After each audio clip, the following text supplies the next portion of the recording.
guys, this is Howard with Nobody's Fault But Mine from Zeppelin, of course. And I've been wanting to do this one for a long time, so I'm finally getting around to it.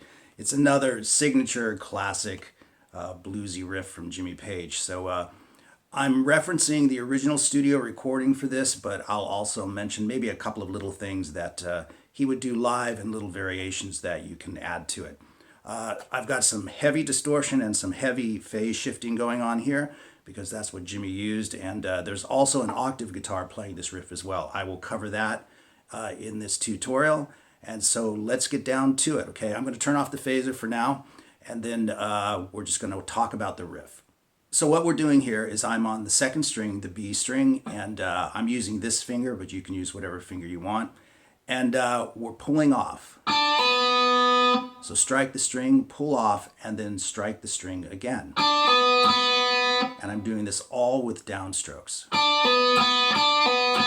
You do it twice. Pick again at the 3rd fret. So you come back, pick it twice, and slide to the 5th fret. Nice. Then come back and do this again. Twice as you did before, but then swing up to the G string and then slide from the 2nd fret to the 4th fret on the G string. So you have... So what we have so far is...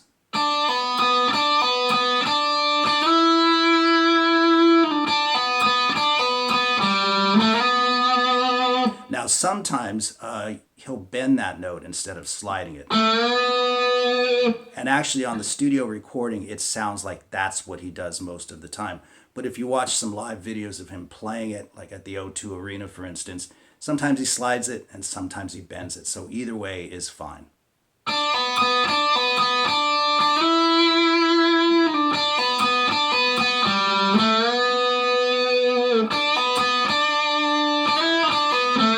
So let's cover that right there.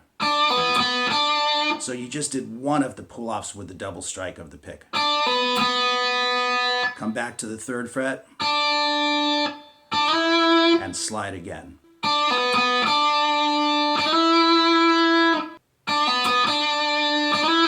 So you come back to the 3rd fret,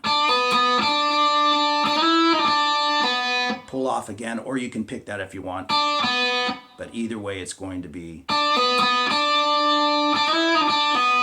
And then the 2nd fret, and you can pull off as well. And sometimes it sounds like he's pulling off, and sometimes it sounds like he's picking them. That sounds nice as well, or... And then we have...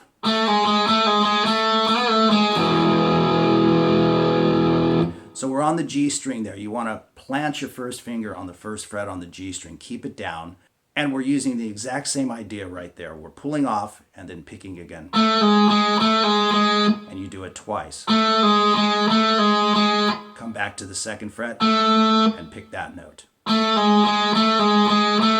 Then give it a full step bend and release. 1st fret.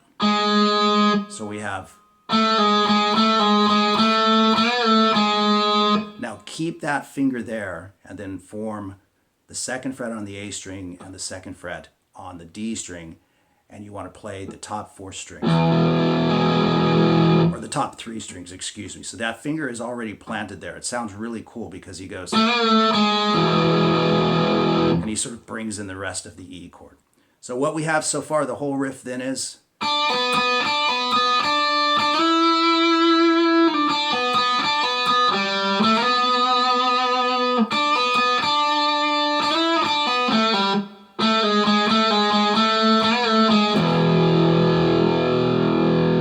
And if you want to pick some of those notes a little bit more than pulling off, that sounds nice as well.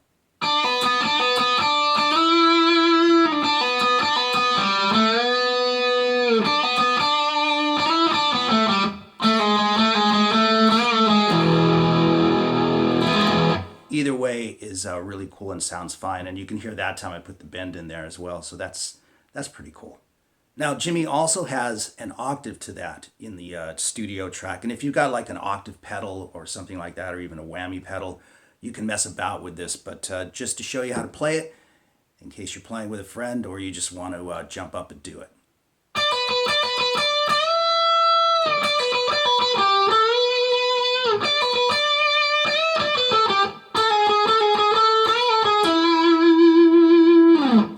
So you can see it's just the exact same lick an octave higher, and once again some of those notes can be picked or either way. So I'll just play it slow and you can check out the tab.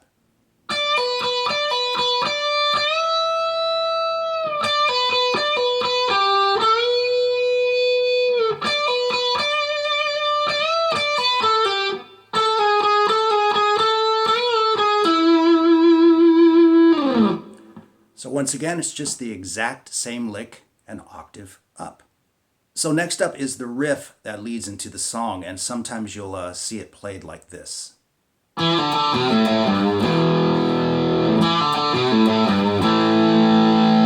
they do play it like that in the song, but not here, not right out the gate. They've got that riff that I just played and they intersperse it throughout the song, which I'll explain with this.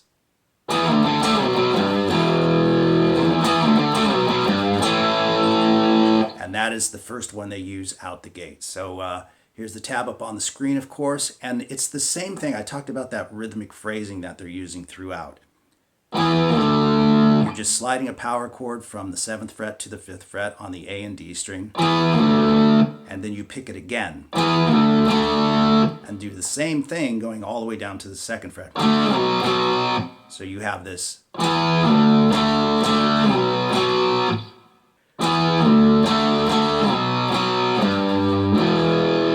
And again, those bends right there, they're pretty much like quarter bends. It gives it a little bluesy flavor.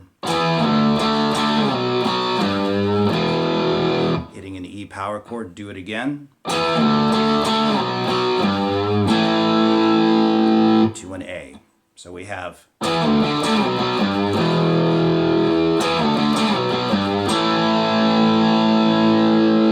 And Bonham just cracks that snare right there.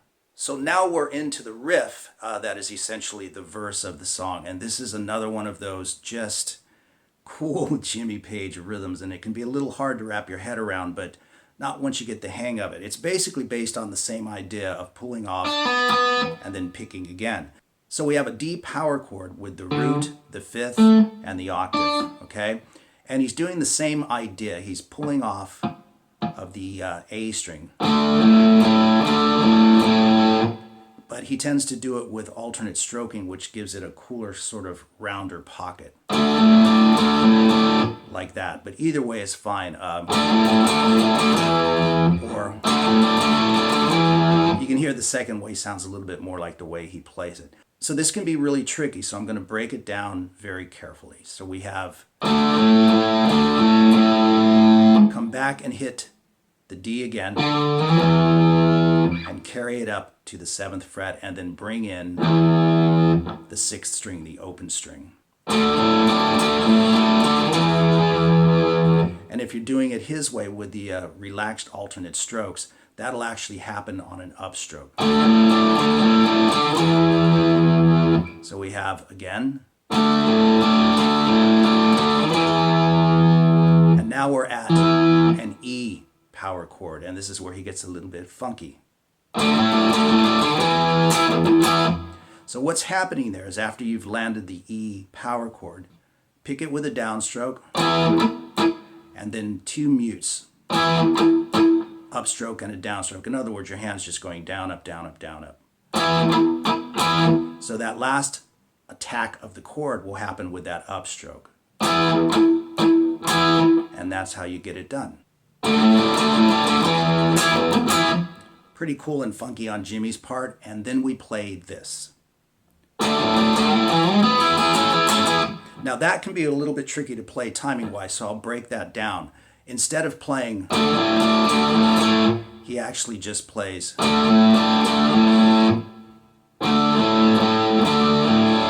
So you've got the pull-off strike, and then just pull-off. And then we slide on the A string from just wherever you happen to be, all the way to the 11th fret. and then bar across the D, the G, and the B string at the 9th fret. So I've tabbed it out where you're not quite bringing in the B string yet, because that's the way it sounds to me. He has a really nasty, dirty guitar tone on the studio recording, and it's actually really difficult to hear intricate details of what he's doing. But I've tabbed it this way because it sounds pretty much like that to me on the recording. So I slide into it, and I basically pick the D and the G string. And then I bring in the B string for the Stonesy part. But you can bring the B string in earlier if you want to. Either way is totally fine. So what we have is this.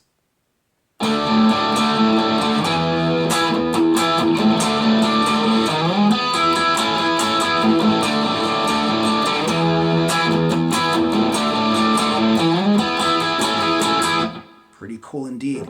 And that is the one part that he had a tendency to vary the most when he played it live. They would mess with that rhythm quite a lot. But again, this is just referencing the original studio recording.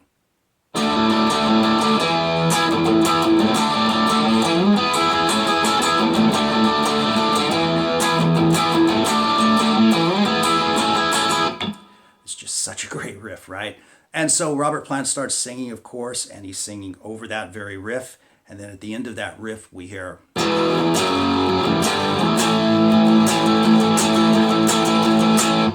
And you can play this A chord over here if you want, but if you watch some footage of Jimmy playing it live, he would always play it right there. So we have an E power chord. These are all root, fifth, and the octave. And the A chord is where you start bashing it out with alternate strokes, which you can see on the tab.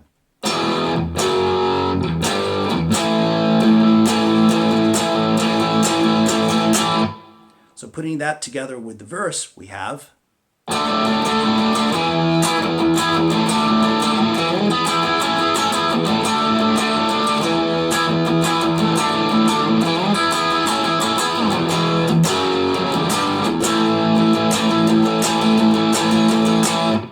What can I say? It's Zeppelin, right? It's absolutely great.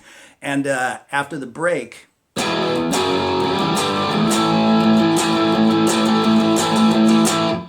Robert Plant does his thing, and then we finally hear...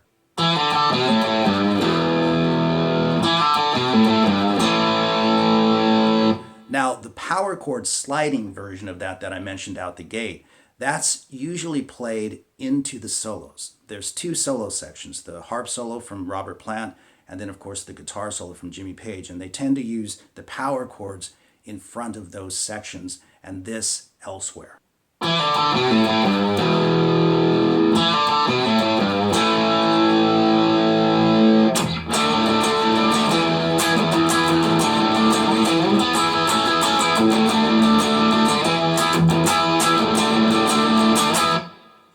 And there's the other infamous stop, okay? So it's the main riff, of course.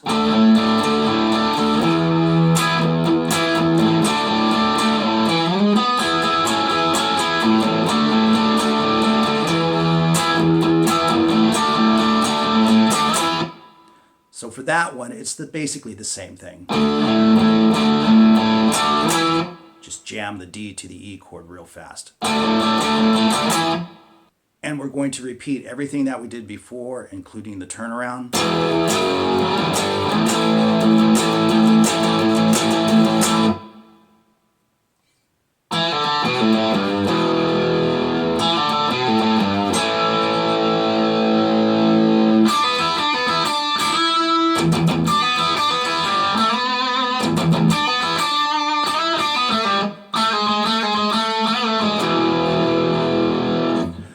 You don't have to play the... I'm just doing that to reference that part of the song so you'll know where it's at. That's obviously played by Jonesy and Bonzo, but you do return to this riff.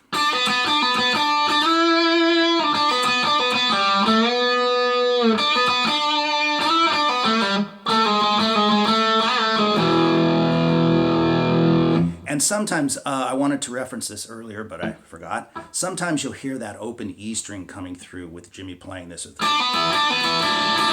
where he's just kind of smacking away at both strings. So feel free to do that. It just sounds even better.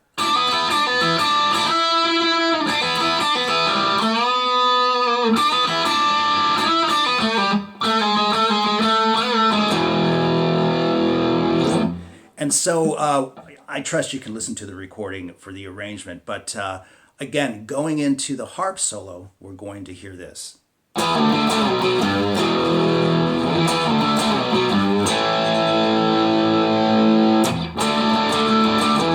And Robert Plant takes his harp solo right over the same groove of the verse, okay?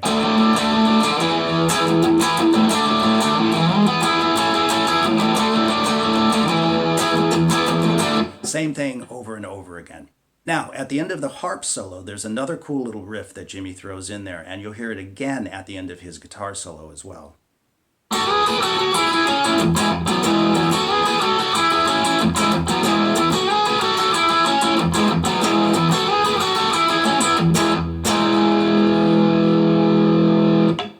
Really nice. Okay, so let me play that one real slow with the tab up on the screen.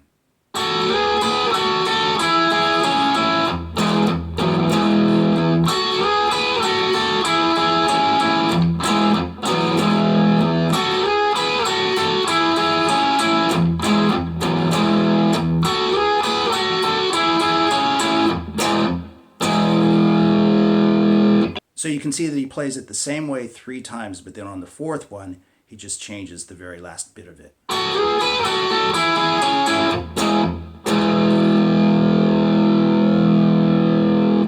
And I think I might cover his guitar solo from this one, but it will have to be a different video or this thing will be 2 hours long, okay?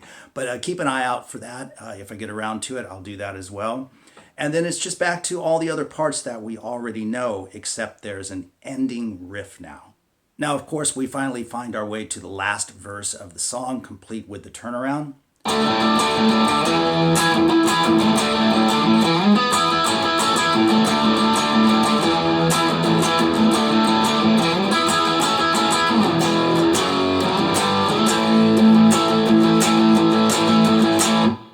Robert Plant does his thing once again, and then we hear this.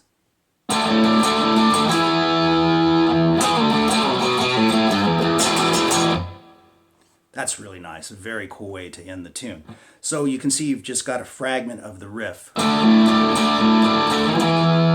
you can carry that whole power chord up with you this time. And then we've got those slides again. That's exactly as they did before, but everything is different after that.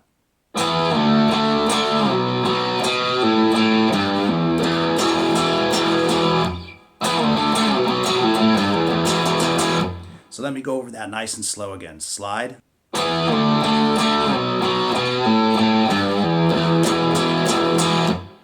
So at the end of those slides, which once again are played exactly as they were at the beginning of the tune, we've got these pull-offs. Again, that same rhythmic idea.